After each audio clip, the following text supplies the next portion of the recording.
We're fortunate to finish our day with Professor Sanjay Sharma. He is the Fred Fort Flowers and Daniel Fort Flowers Professor of Mechanical Engineering. And he's a director of the digital learning at MIT. But many of you will know him from his former work, having co-founded the Auto ID Center. And I think he's widely recognized as, now he didn't invent RFID, he's not that old, okay? But he is the fellow who really developed the environment and the capabilities and promoted this in such a way that it has been broadly adopted in industry. And that was a large mission and or success of the Auto ID centers. And so he's moved on from big success in that area to lead a huge initiative at MIT, and that's a digital learning. And so he's going to come and talk to us about, as is titled here, the revolution in education. That's something that, of course, all of us individually would be intrigued to hear about, but our roles in our companies will be affected as we think about the talent management challenges that we all have. So I'm very happy to have you here, Sanjay. Thanks so much. Thank you very much, Jim.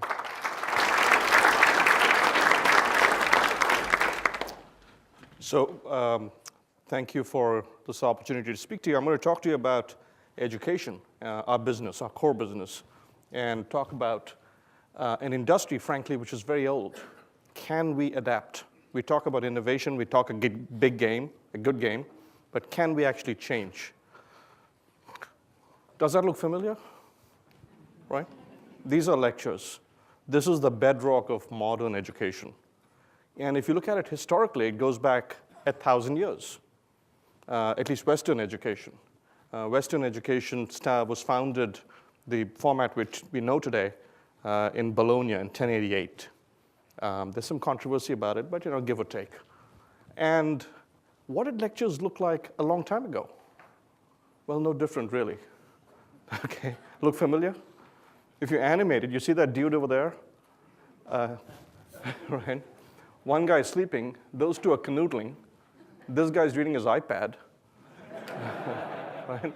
And the TA, the guy on the left, has a beard. That's about the only difference. Oh, and everyone wears a turban. That's about it, right? Nothing has changed in our industry for 1,000 years. Question is, can we change now? The fact of the matter is, in other worlds, we see sweeping changes wipe out entire industries. And many of these changes came from MIT, actually, and other universities. Yet we've been immune to these changes, right? Mobility, consumers, unbundling, right? The 99-cent song, for example, as opposed to buying a whole record. But you come to MIT, you've got to buy the whole degree. You can't get one course, right? Can you have a 99-cent course? Well, maybe not 99 cents because we have to earn some money. But can you have one course at a time, like in iTunes? Can you have your own playlist, right? These are questions that are swirling, and yet there's been no progress. So the question is, and how I love this picture. The picture on top, I happened to be in St. Peter's Square when the Pope was inaugurated last year. I wasn't there to greet him. Actually, I was there to greet him. I just want to make sure he had a good start, say hi to him. But 2005, that was the picture when the previous Pope was inaugurated. And you see the picture in 2013, and those are not candles. Those are all iPads, smartphones, and so on. The world has changed so completely. Even the Pope, right, sees the change. And our students have changed. Our consumers used to look like the people on top, smart, all dressed up, and now this is what they look like, right? It's a different world out there. Our students are focused on real problems. They come in, with field experience. They're, interested in context. They're entrepreneurial. They're mobile. They're socially aware. They're engaged. They're wired, all right? And they're going to come into campus. We've already seen them. And they're going to say, what the hell are you guys doing? Okay, this isn't the world we grew up in. We grew up in the world of YouTube and Quizlet. Okay? This is a different world. Now, it's not as if academia hasn't had its disruptions. In the hallowed corridors of MIT, we still whisper in hushed tones about the shocks we've had in our history, such as, I'm joking, obviously, the printing press, right? And the blackboard, right? My point being, there haven't been that many disruptions. The internet hasn't really disrupted us. We haven't really changed. So it was high time that we faced up to it Many of you will know of the legend of the Danish king, King Canute, who tried to hold back a tsunami with his hand, right? And we can't do that because this is the generation, the tsunami coming our way.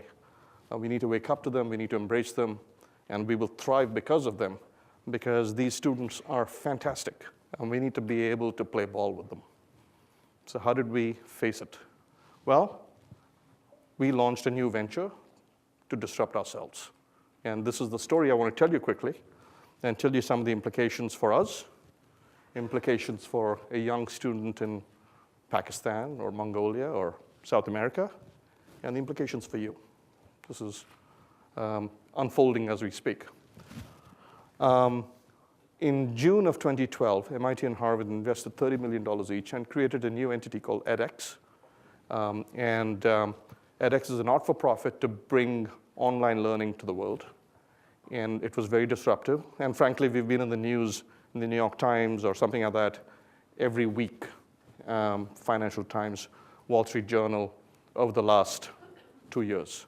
In fact, 2013 was declared the year of the MOOC by Thomas Friedman, the year of online. So what is all this hype about? What's all this excitement about? Let me tell you what the excitement's about. First of all, if you have a moment, I suggest going to a website. It's www.edx.org. www.edx.org. You can quite literally just sign up and start taking courses. Courses from the best professors in the world on software as a service, ethics, Greek heroes, entrepreneurship, physics, economics, the science of cooking, anything, right? And this website enables you to understand material at a level of mastery online that is unprecedented. I'll talk about why this is all possible in a second. edX was launched, as I mentioned, in June of 2012, and it now has 2 million users worldwide unique. It's reached 196 countries, which I believe exceeds the number of countries in the United Nations Charter, which means we've discovered a couple of countries. There might be a paper there, I don't know. Those 2 million learners have registered for 4 million courses. That means people are coming back, right? We have 157 courses.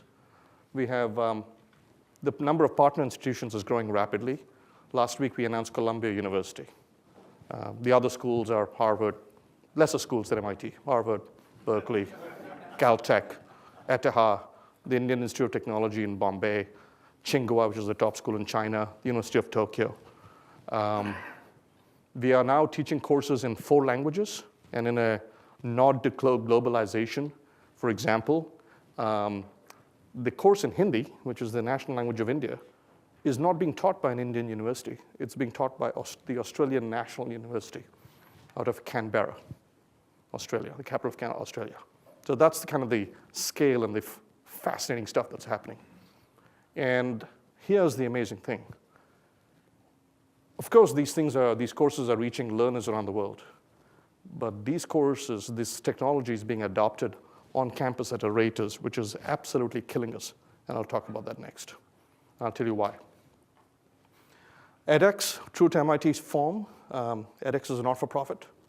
One of the reasons we created edX was that there were a number of for-profit private companies that had been created. And we decided that creating a not-for-profit was a way to hold what is dear to our heart, which is to keep education not-for-profit. edX is also open source, as you might know, or the open source movement, much of it began at MIT. And it's been downloaded by literally hundreds of people. There is actually a thriving consulting business now for people who help other entities set up the edX platform. And we have, an Arabic edX, we have a French edX, a Chinese edX, and so on. And these are some of the partner universities. You'll recognize many of the brands there. For example, Rice University was established by Jim's grandfather, I believe. Is Jim around? Was it not your grandfather who established it? Yeah. GrandPX. And we grow continuously. Let me tell you why this is all happening. This is all happening. Look, online isn't new. Online's been around for how many years? The BBC was founded in the 1920s as an online education medium, believe it or not. It then became a news medium, right? The moment radio was born, people thought it was online. Then video came on, and they thought, oh, that's going to revolutionize online.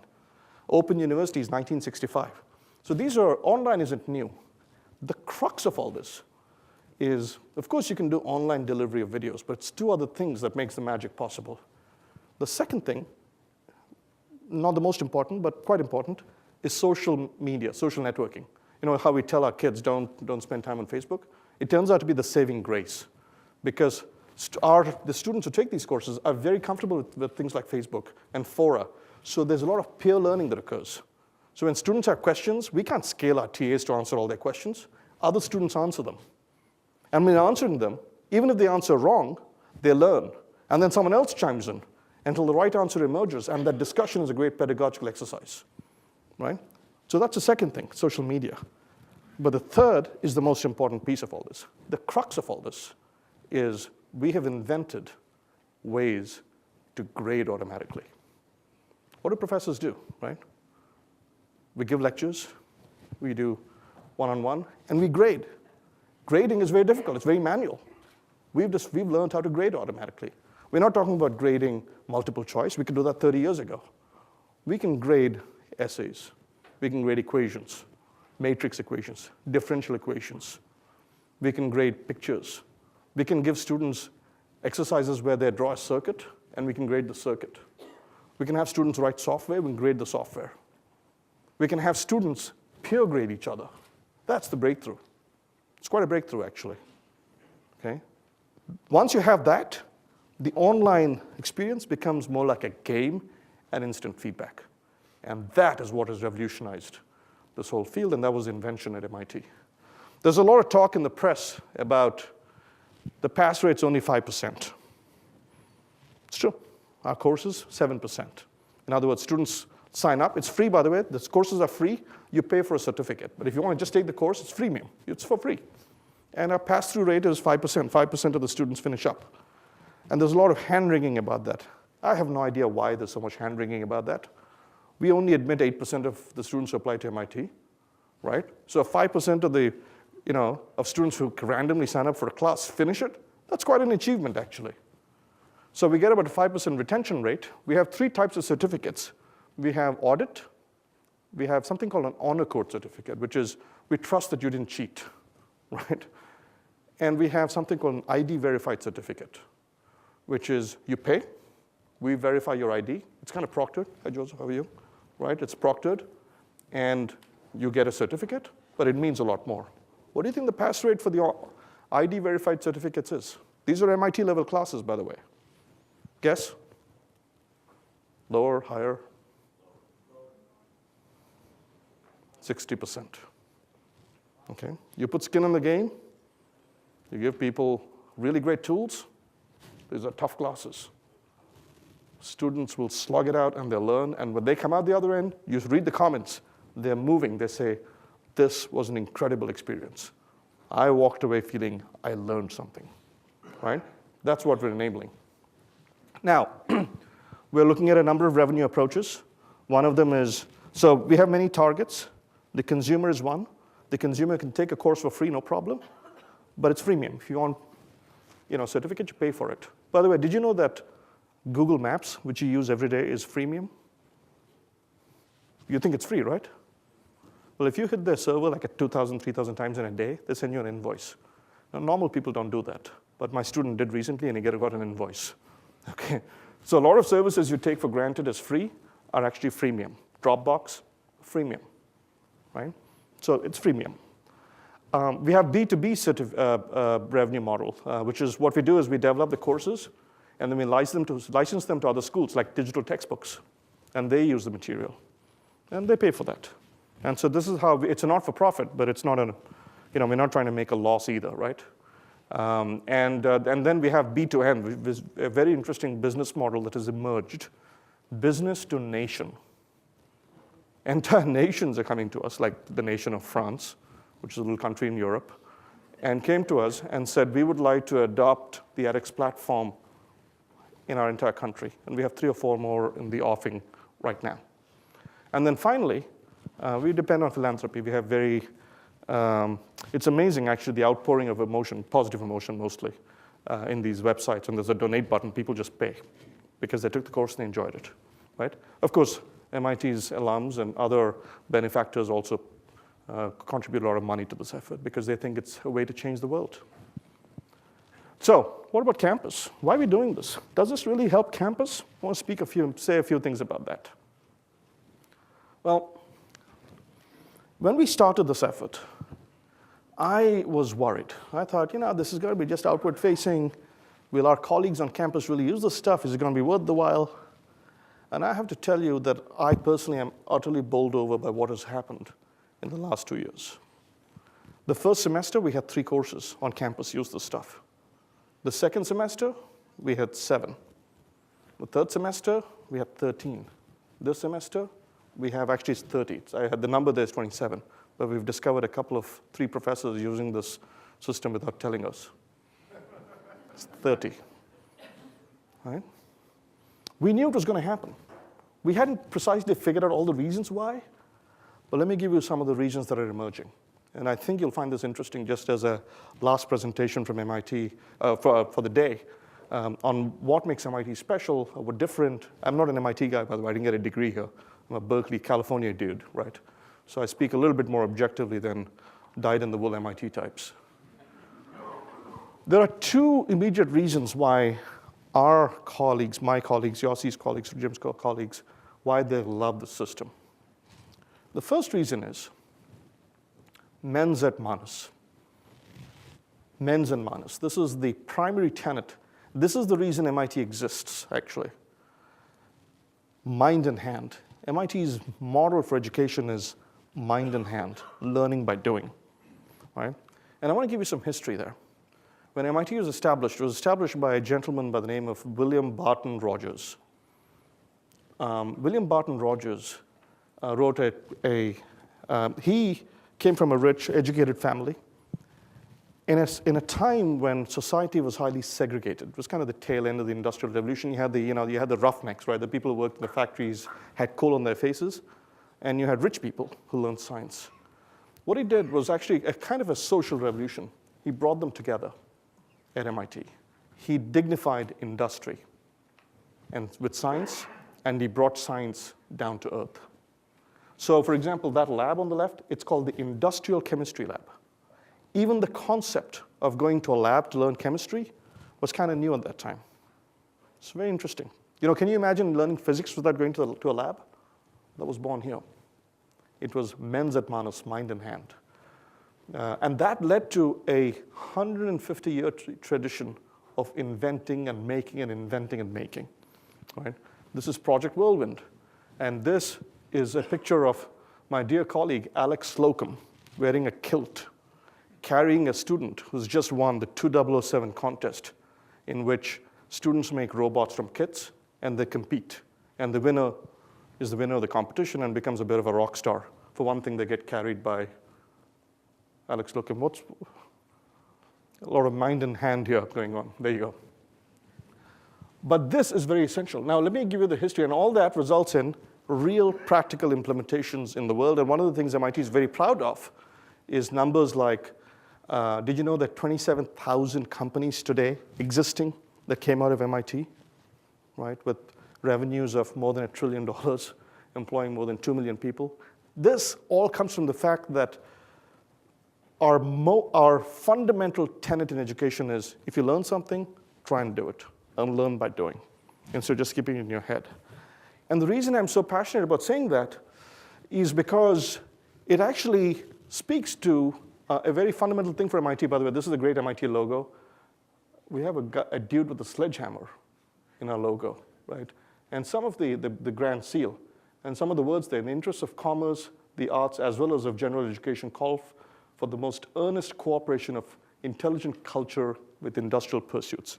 It was a revolution. Now, what you need to understand about that is when MIT was established, the dominant school in the world, actually, by that time, not the world, but certainly America, was Harvard. We love Harvard, but I'm going to pick on them for a minute. At that time, education was limited to upper-class, white, Anglo-Saxon, Protestant males. Science was taught by memorization in Latin while being careful about the church.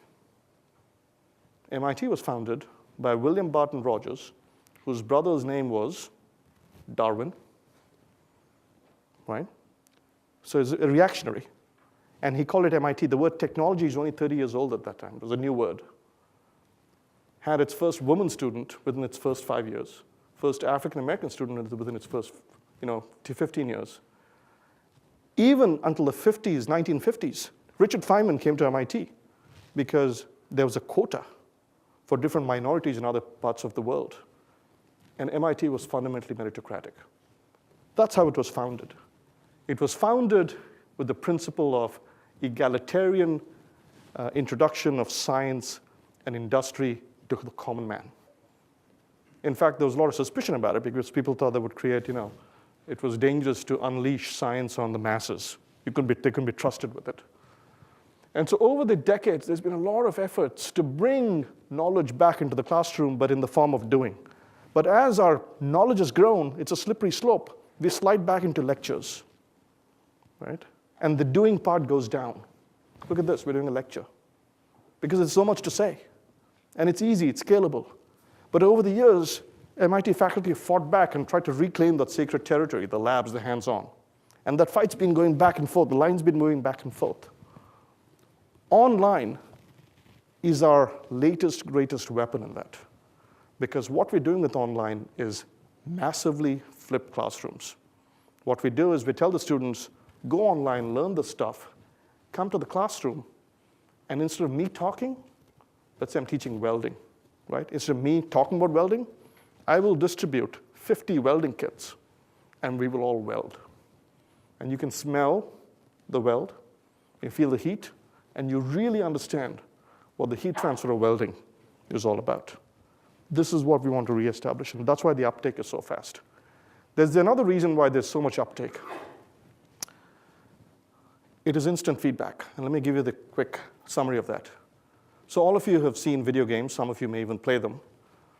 The thing that makes a video game work is the score, right? It's addictive. How would a video game feel if I took the score away and I said, yeah, play for a few days and I'll give you the score at the end of the few days or a whole semester, right? It wouldn't work, obviously, because the instant feedback is what drives you in a video game. What we found, but look at how we teach. Let me just finish that. Think about how we teach today. The way I teach is I give a lecture on Monday. The student may have a doubt. If the student is aggressive, they might ask a question, but in a class like this, maybe a couple of students ask questions, most don't. I hand out my first assignment on Friday. This is Monday. They return it next Friday. I return it graded 3 Fridays later. So the elapsed time between a doubt and the resolution is 3 weeks. And inconsistencies in understanding pile up. And that's the curse of modern education. But what we're realizing with online is you unleash a whole potential for instant feedback. So for example, we taught a class last semester. What the professor did was he got rid of all the exams and all the homeworks with this 3-week lapses, and he replaced them with weekly online quizzes, proctored. So students came in and there's a proctored room, they could take a quiz. The quiz came out of a treasure trove of problems, so it was always new and randomized. So it was a real test.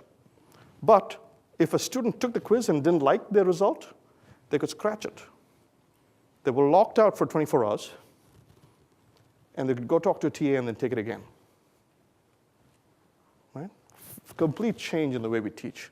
Instant feedback, and no gotcha here. If you don't think you understand it, go back. Maybe we failed you. Go back and spend some more time. Use the online resources, use the TA, reach out to the professor, take it again.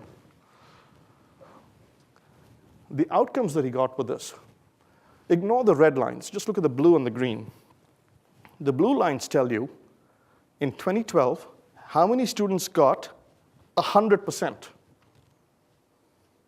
Okay? By the way, in this new version, you only get a grade if you get 100%. There's no partial grading here. It's forgiving, but you want to get a grade, you get 100%, that's it.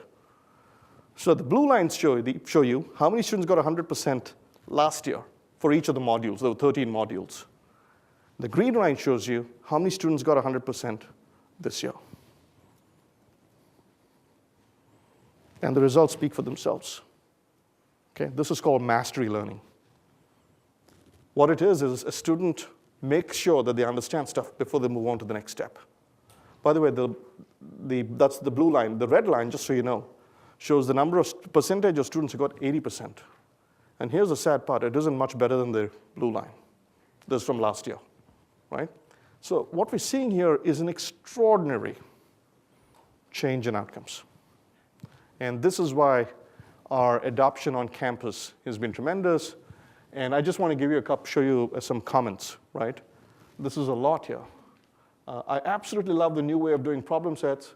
It lets me know that I'm on the right track and helps me understand the problem better, right? What I realize now is when students come into my office hours, they aren't asking me to clarify something. What they're asking me to tell them is, and I'm not able to do it, is, Professor, do I really understand this material? Just tell me, because I'm willing to work harder, right? And I didn't have a feedback mechanism. I just gave them a feedback mechanism. Measure yourself and make it better. It's like a golf simulator, right, or a flight simulator. And we're getting tons of comments like this. So we think we're onto something really special. And here's the thing. When you teach online, well, when we teach online, we're realizing we're much more efficient. You know, my 80-minute rant as a lecture becomes a 30-minute, very precise online video, because I have to think through what I'm going to say and have to focus on the important things. It's actually much more efficient. And the learning outcomes are so much better. And the students like it more. It's more flexible. And then the other thing we can start doing is, and there are many more reasons, is we can tell students, choose your own adventure. You don't have to learn in this sequence. Learn this sequence, right? Do a project. And as the project demands knowledge of you, go seek it. The knowledge and the education should be in service of your needs, not pre-processed food that we shove into your brain, right, at a weekly pace of our choosing. So there's a whole bunch of reasons why this is working, and this is why we're having such a high demand at MIT. Basically, the bottom line is, we are convinced, how many of you have seen Harry Potter, the movie? That's a little depressing. I thought all of you would have seen it.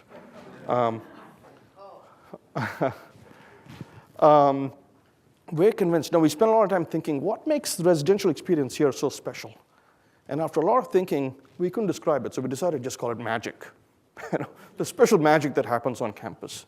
And it happens in face-to-face conversations. It happens in the coffee shop. It happens in the lab. It happens, when you're outside, milling around, right? It doesn't happen here because you're not talking to each other, right? But I could have done this on video. We want to increase magic time by putting this stuff on video. But when you're co-present, we want you to really do magic. That's the secret. This is also going to impact the way in which our, for example, we've already renovated our library. This is what the library used to look like. Now it's become just a place for people to hang out. Okay? Come on. Most books are going on the Kindle now, right? This, by the way, is a real picture of one of the dorms. That's a student's desk. He's got a soldering iron there.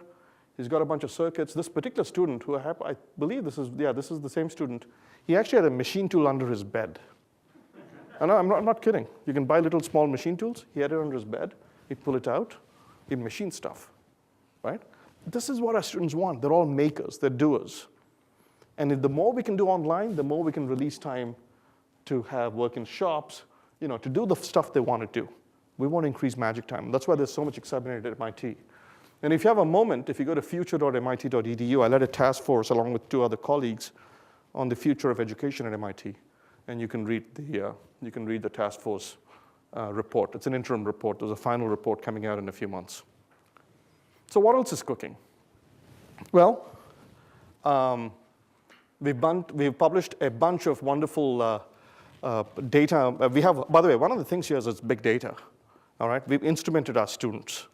We can see where they watched videos. We can see where they struggled, where we need to improve. We can see the blogs. We can see what time they prefer to work, 2 a.m., by the way, all right?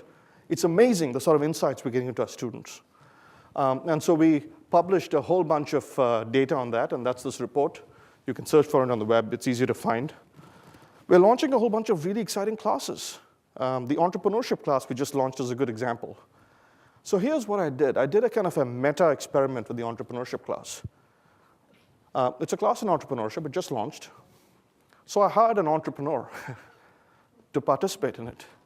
And I told this entrepreneur, I said, I want you to be entrepreneurial and go raise money to pay for the class. He did. He found a corporate sponsor. Okay. Then I told him, I don't want you to use the existing production facilities. I want you to be entrepreneurial and do something different and, catchy, right? Not some staid old academic video production. So he went and found graphic designers from RISD and, video production folks from Emerson, and he put together a really great team at very low cost. And they produced the class, and they went online this week. So I want to show you some of the things that are happening. So this is the, let me show you first the video of this class.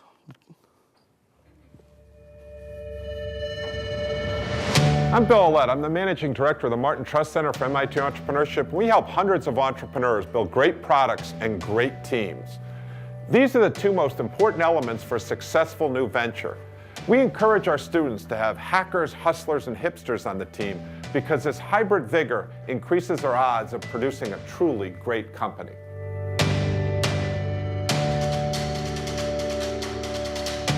I'm Erdin Beshimov. I run an experimental production group at MIT. I'm also a teaching fellow in this course. Bill said that entrepreneurship is about team. Well, so is online education. We brought together Hollywood cinematographers, great graphic designers, instructional designers, MIT entrepreneurs, and MIT faculty to create the Ferrari of online education for you.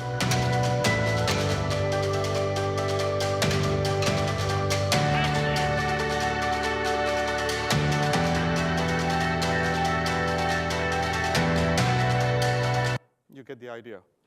Let you see the video, and if you have a moment, I do recommend watching the video. I actually think they did a great job. In fact, I recommend taking the whole class.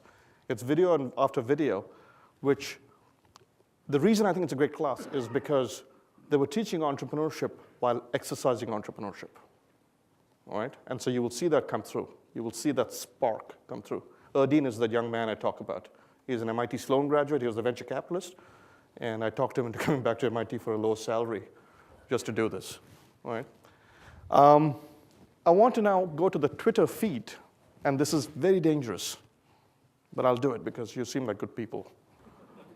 Because these feeds can go south really fast. Okay, one religious comment, and it could turn to World War II. That'll be interesting to see as well. So let's just go there. So here are the comments. Something in French that I can't read. Right? I mean, it's a buzzing community with people from France, Turkey, Mongolia, China. It went from after launch, they went from 30,000 people to 40,000 people from around the world. It went viral. The class went viral over Twitter. People are kind of tweeting the class to each other, and more people are signing up. The 10,000 sign-ups is from the last 6 days. Okay? Just so you know, I've been at MIT nearly 20 years. I've taught 2,500 students. This single class has reached 40,000 students. We're doing some other experiments. Remember, this is a class on entrepreneurship, which is entrepreneurial. So I asked them to do all the experiments they could think of. We're also activating our alum network to act as mentors in a couple of countries. We're going to launch in Mexico shortly. Where our alums are going to act as local mentors. Because online can be a little bit distant. Twitter helps. Our forum, the class has a forum that helps. But we also want to create meetups. edX classes already have 862 meetups around the world. Everything from Ulaanbaatar to Buenos Aires. It's an amazing thing. I mean, we've unleashed something here. I hope it's mostly good. I think it's mostly good. As I said, the big data analysis is occurring in spades. We're making discoveries every day. Just amazing things. Some of them are good. Some of them are not so good. So for example, we're finding we're not reaching enough women students. We should. So we're going to work on it. We aren't reaching, in other countries, strangely enough, we're reaching a cross-section of society. But especially in America, we're not. We may be expanding the digital divide. So we're going to do some outreach activities to try and bridge that. It's a wonderful technology because it can really find the diamonds of our society. One of the things we did was we launched our first professional education class earlier this year. And within a month and a half, we had 3,500 signups. Okay? It was a class on big data. And this is something I wanted to say to this audience especially. You know, I'm an entrepreneur, and I have several companies, and I've been involved in several companies. And in one of my companies, I'm finding that many of my employees are, within 3 years, the technology changes. You know, we talk about technologies being disrupted or industries being disrupted. Employees get disrupted. Within 3 years, you know, they're Java hackers. You know, the world's moved on. It's moved to Java Plus and Python. They're out of fashion. I anticipate a day, not too distant in our future, when every employee at every company spends 2 hours a week upgrading their skills. Okay? A pipe, where they're just continuously on the move. And if that is going to happen at the scale we want, it's got to be efficacious, it's got to be automated, it's got to be online. And that's why we're seeing such rapid sign up to our professional classes, and we're only at the beginning. We're going to roll this out really fast.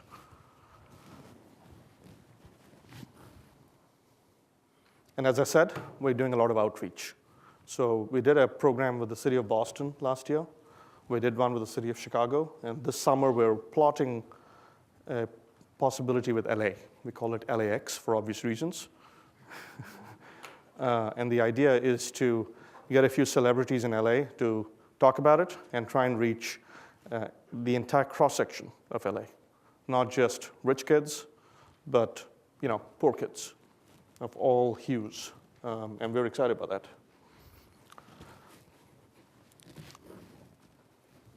So look, that's really what I wanted to say, but I want to tell you one final story before I stop. This is a story of a young man by the name of Batushik. So here's the story. So Batushik was 16 in 2012, and he was in Mongolia. He was in the capital of Mongolia, Ulaanbaatar, and he had a young sister. And apparently he was worried that they lived on a highway. He was worried that with all the traffic, she might get hurt. So he started building using there was a factory nearby. He'd steal parts from there. He started building an alarm system that warned his sister when a heavy truck rolled by. He struggled with it. And 2012 is when Anand Agarwal, the guy who founded edX, one of my colleagues, an entrepreneur himself, Anand founded edX. He launched something, we called it MIT X to begin with, and then we called it edX when Harvard joined to make it more secular. But the first course was MIT X, and the first course he taught was 6002X, circuits and systems, right? I remember meeting Anand about a week before the class, maybe actually 10 days before the class was launched, and I said, how are you doing? He goes, man, I haven't slept for weeks. They wrote the code, wrote the content, and launched the class all within 3 months. And I said, how many students do you expect? He goes, oh, I don't know, man. No fewer than 5,000, because that'll be embarrassing, but I hope, for God's sake, no more than 10,000. They ended up signing 155,000 students. That's why we knew we were onto something, okay? One of the students was this young man, Batushik. Batushik joined, started taking the course. MIT has one known alum in Mongolia, okay? And somehow they discovered each other. Right, this is the power of serendipity. And that alum mentored Batushik.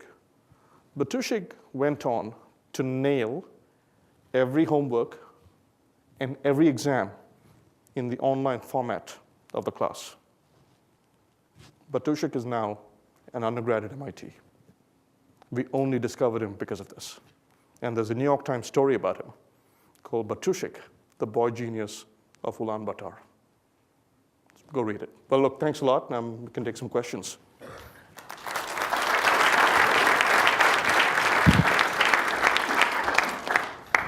Great. Thank you, Sanjay. All right. Who would like to start us off? Okay. Let me start with Lee, and then I'll come back to you, Stefan. Good afternoon. My name is Lee. I'm working for Amazon.com. So I have a question about, the online learning definitely is a great experience. But I know for a lot of universities, we really try to keep, the student versus teacher ratio, 1 to 15, 1 to 20, something like that. So with online stuff, like how you can still keep, with the student outnumbered, vastly outnumbered, how you can still keep the intimacy between the student and the professor. Plus, second question will be the teamwork, that kind of student interaction, how you make it happening in a very instructive way. Thank you. So I have to answer the question with two different spheres of the two worlds, actually. One is this world, residential world. There are probably, how many people are there in this room? Probably about 130. 130. There's one of me, right? The student to faculty ratio here is 130 to 1. Yet we count it as FaceTime. Right? If you did this online and you came into this classroom and we actually did stuff and I walked around, let's say we're students, right? I walked around and worked with you. I actually think the quality of the interaction goes up. The same amount of time, right? But we talked one-on-one, you asked me a question, you're a student, you don't know, you're building a circuit, right? You're wondering why it's hot. And I say, it's because, the resistance is wrong. Just little insights, right? So for residential enterprises, online is not meant to replace the one-on-one. It's to enrich the one-on-one. So without a doubt, the whole point is what you're asking, okay? What about that young man in Mongolia? Well, it's a matter of, do you see your glasses half full or half empty? For him, he has an empty glass. The little bit of water he gets in this glass is a half full glass, right? He's going from 0 to 50%. Here, we want to use it to enrich. So that's my quick answer to your question. Okay? So when we do flipping the classroom, the whole point is to do team projects. The history of MIT is all about teamwork, building things, doing things, etc. So if this lecture had happened online, right, and then you were in the classroom, you'd be doing team projects, right? In fact, we already started doing that. And we're doing a big experiment this summer where we'll do stuff online, and the same amount of time, the classroom time, will be spent on project work. So in fact, far more so. So it's very interesting. Online is associated with distance, right? But take that out of your mind. Online is meant to enrich the magic time. In fact, online is meant to reclaim the lecture time, which steals from magic time. Put it out, right? So Sanjay, I have a question. You started off by talking about mens and manus, and that's something that's particular to MIT. What about the other institutions that don't necessarily value or have the same appreciation for that magic time that you call that time in the laboratory or working just the way you respond to Lee? I mean, how are they thinking about it? So let me again tell you a quick story. So my daughter is 11 years old. She's learning Espanol, right? Spanish. And her teacher, by the way, is a wonderful story. His name is Señor Tran. Only in America, he's the leading Spanish teacher of Vietnamese origin. He's a wonderful guy, okay? So that's part A of the story. Part B of the story is an MIT dropout by the name of Andrew Sutherland started a company called Quizlet. How many of you have heard of Quizlet? You better pay attention to this. Let me explain why. Quizlet is now the 92nd most visited site in America, far exceeding the Wall Street Journal and CBS News. This young man started this company. It's like a game. It's like a flashcard game, online game for learning, like languages, math, etc., right? And it is now a revolution that is taking over high school education. It's the 92nd most visited site in America, right? My daughter, now coming back to my daughter's story, part C, this is what her teacher has done. He has gotten all his students addicted to Quizlet. So what she does is, when we ask her to go to bed, sometimes we can see a little bit of light coming through from under her blanket because she's playing Quizlet. She's become really good at Spanish. So you know what they do in the classroom? They write plays. They don't memorize, they don't recite. They write and act out plays, and she loves it. Where am I going with this? You know, I think that universities and colleges will have to up their game. You know, that's what disruption is. Look at bookstores, right? Bookstores used to be a place where a grumpy salesperson told you, go there, right? Today they have coffee shops, they have book readings, children's activities. The world's going to change. It's disruptive technology, but I think it's for the better. I actually think the professors will not be displaced. Good professors will become more valuable in this. Thank you, Sanjay. Stefan? Okay, great. Yes.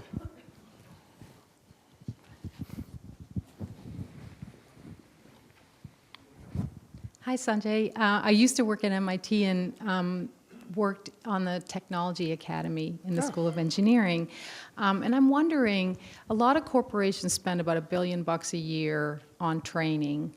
Is there a way that we could share some of the things that you have learned in these online flipped classroom things to improve the way that we train employees and capitalize on some of that cash that's being spent? Yeah, no, I feel there's a revolution coming. As I said, I actually think that, as you said, the corporate training will be, there'll be corporate training, but there'll also be self-improvement as a part of the corporate mission, right? Where every employee is trying to get better, right? And both those things together, in my view, will become a central part of the way in which corporations deal with their employees, right? And it is my personal view that technologies like this, maybe not this, but I actually think this has a very good shot at it, but technologies like this will play a central part in it. And as I said, you can see it happening already. Have you ever seen how many of you have seen or know about Code Academy? Code Academy. If you ever want to learn a programming language, don't take a class. Just go to Code Academy. It walks you through programming. It's amazing, right? So I see this as inevitable. Sanjay, I just wondered, or maybe, I know, Chris, we should mention the supply chain. Oh, yeah, thank you. I had a note, and I forgot to mention it. So we've just announced something called X Series. So what we do now is we have one class, right, regularly. You get a certificate for it. But then we thought, one class, but sometimes you need 3 classes to really master a field. And maybe we can give a certificate for 3 classes together. And that is what we launched under the banner of an X Series. And we're launching 2 X Series, and one of them is from your hosts, the Center for Transportation Logistics, and it's on the supply chain. We're very excited. If you monitor the edX site, you will see it. I'm sure that you folks will send out an email reminding you of this. And I have a feeling, knowing this group, that it'll be a spectacular class. The other X Series is on computer science. And over time, we'll roll out a whole bunch more. Think of it as a minor. It's not a degree, but it's a minor. And I feel it'll be very powerful. And it'll actually play right into the earlier question about how corporations up the skills of their employees in a rapidly changing environment. I really, truly believe that for corporations to say, well, our industry is being disrupted, we need to do something about it, that's good. But you've got to start with the individuals, because it's the individuals, right, whose capability you've got to upgrade so that you stay competitive. It's a quick plug for X Series. Thank you. And Dr. Chris Kaplis is the leader of that initiative. Yeah, there's Chris. So here's a question for you and maybe Chris as well. What role do you see industry playing in either using this approach, or how can they help? There are many roles. We're actually working a lot with a number of industrial partners already. Many of them are coming to us and saying that, major companies, right? Fortune 50 companies. We need to be in this game. We're scaling really rapidly. We cannot train this rapidly, and we need to be in this game. And we talk to them very openly and say, okay, let's collaborate. Tell us what you need. We can tell you what we can do, and let's shape the future together. So my view is the number one thing to do is to get involved. The second thing to do, I would say, is to go out for corporate training. I actually think that that's a very important topic. You know, and there's so many regulatory concerns now, whether it's financial regulatory, you know, medical regulatory, any industry, there's some regulatory concern or the other, and compliance burdens are increasing. You know, compliance is becoming more and more critical, right? And after every accident or every, you know, something else, new rules appear, and so it's very dynamic. And today, even MIT professors, we go through corporate training, right, for you know, human subjects testing, for example. So I just feel like there's a whole new world, and you just got to wake up to it. That's the first step.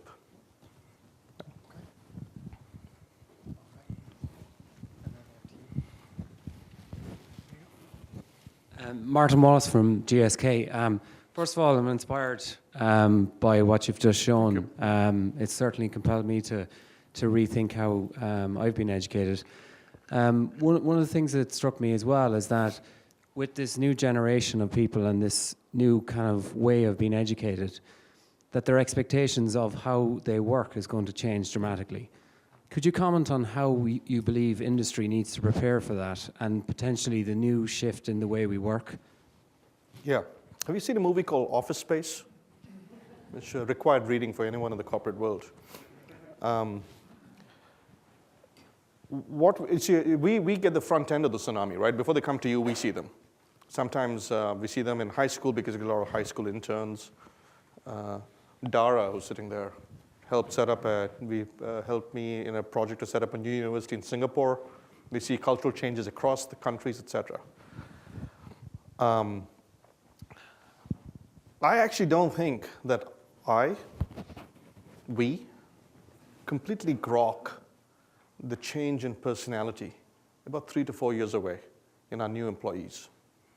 They're a different animal, really. I've had glimpses into them, you know. We've started in the first few.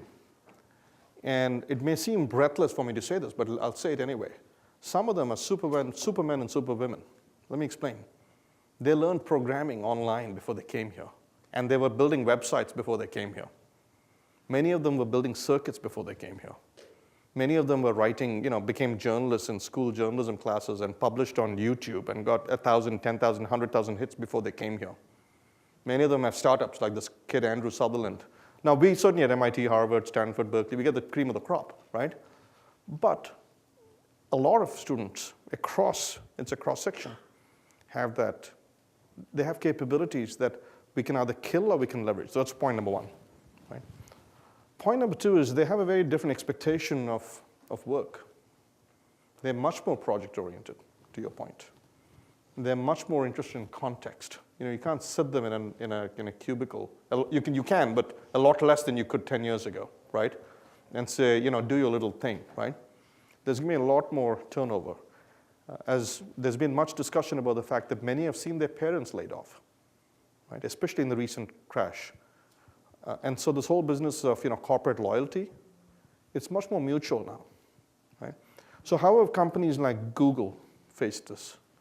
Done something very interesting. I work closely with a number of companies like Google or, you know, in fact, a lot of incubator space here. What they're doing is, especially with their, you know, the top employees, creating very circulatory environments for them. So they get to see a lot. So they can pick. A lot of, you know, we've always had it, right? The corporate, you know, training program you see, but a lot more.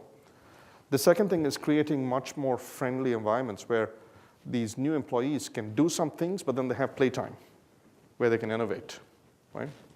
And third, very interestingly, in a large company, say at GSK, if an employee comes to you and says, I want to do a startup, what do you say to them, right? You try and talk them out of it, and then they become a threat. It's a very fascinating thing I'm seeing at places like Google, at MIT, et cetera.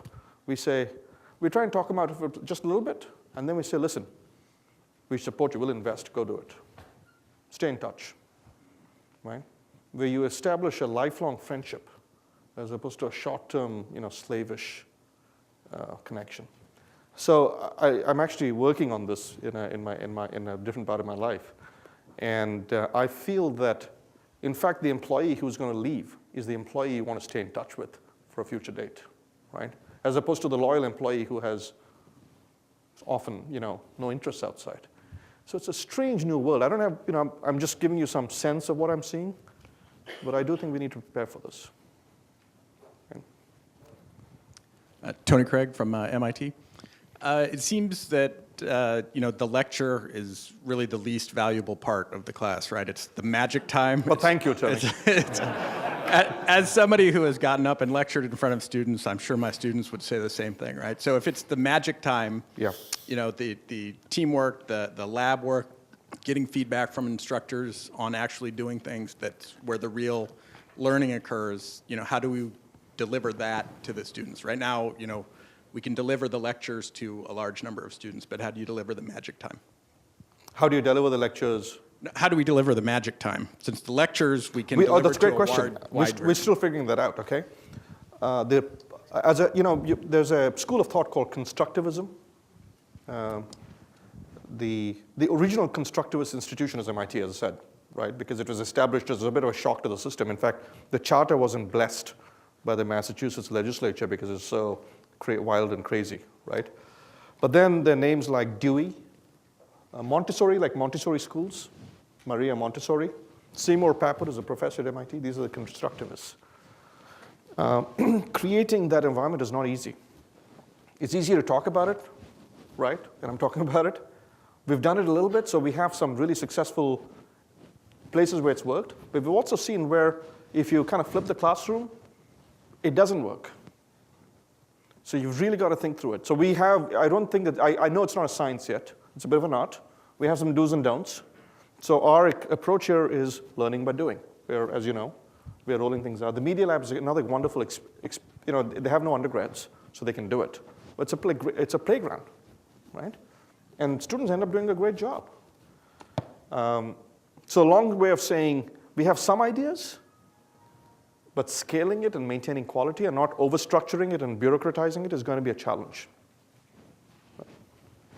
I'm kind of dodging your question at the level because I don't have an answer. Okay, with that, let's say thank you to Professor Sharma. Thank you very much.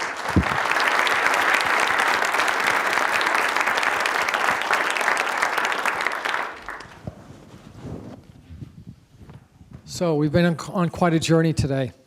Just think about where we started with Professor Suzanne Berger. And she's talking about the future of manufacturing and innovation. And I really like the way she captured that when at the very end she said she would have retitled one of her books to be called Home Alone, which is the challenge of not having the skills, the capital, and the plants available for that scale-up that's necessary. It's a challenge and something at least now we leave having a better understanding.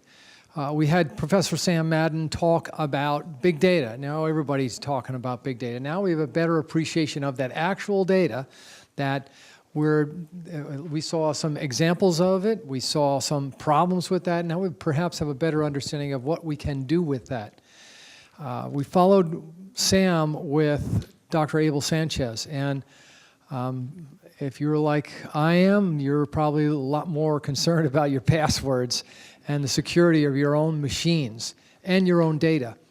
That's a challenge that we have in the future. And there's some things that he was able to share, that some ways to possibly get to address that, but it's going to be a continuing challenge. We shifted in the afternoon. We heard from Professor Julie Shah about the potential, and we're thinking a little more in the manufacturing space, of how robotics is different than the robotics of our grandparents, right? Think about very focused machines in cages. Now the possibility of having them learning and having them interacting with humans. And as a guy who came from a manufacturing environment, I think that changes the way one can think about that manufacturing environment. And that can change the way we think about the supply chain.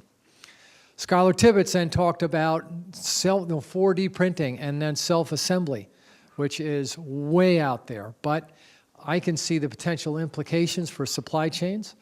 And if anybody here is interested in working with any of the aforementioned, I'm sure they would be quite interested in that. So then we finished up, of course, with Professor Sharma, talking about the future and the challenge of changing a 1,000-year-old experience. And I think we're making a lot of progress in that, and that's exciting. But I think in fairness, to Sanjay's response to Tony's question, We don't know all the answers yet, how to make more of that magic time. And that's the challenge, but I think there's big opportunities. So earlier today, I'd asked you, I think it was after, might have been after Julie's talk, was to say, I want you to think about how these things can be applied. And so I'm going to say that broadly speaking. So I'm going to consider today a success if you leave today, you're thinking differently about the problems that you have, that you can think differently about them in the future, that will allow you to make perhaps better decisions and think longer term and not necessarily think only in the moment, but think about what's possible in the future.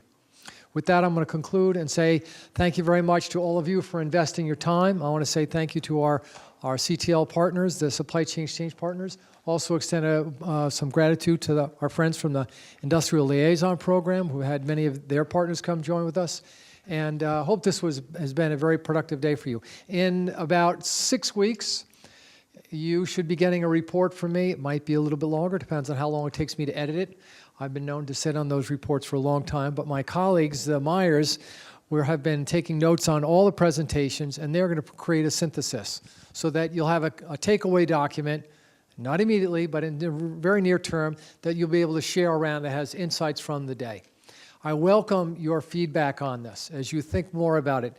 And again, we certainly welcome you contacting us. If you want to get in contact with any of the instructors or presenters today, certainly welcome that. So again, thank you very much and safe journey to you back to your home sites.